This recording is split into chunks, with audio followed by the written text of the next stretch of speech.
இந்தியாவின் உச்ச அரசியல் தலைவர் யார்? ஏ. பிரதமர். பி. குடியரசுத் தலைவர். சி. துணை குடியரசுத் தலைவர். டி. ஆளுநர். சரியான பதில் பி. குடியரசுத் தலைவர். இந்திய அரசியலமைப்பின் பாதுகாவலர் யார்? ஏ. பிரதமர். பி. பாராளுமன்றம். சி. உச்ச நீதிமன்றம். டி. குடியரசுத் தலைவர். சரியான பதில் சி.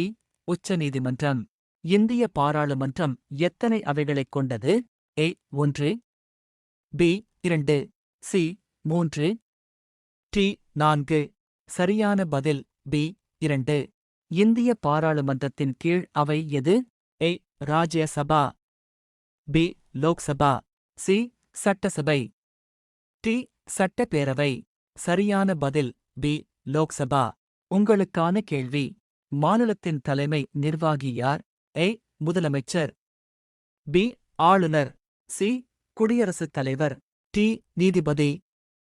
சரியான பதிலை கமெண்டில் கூறுக. நமது சேனல் ஃபாலோ பண்ணுங்க.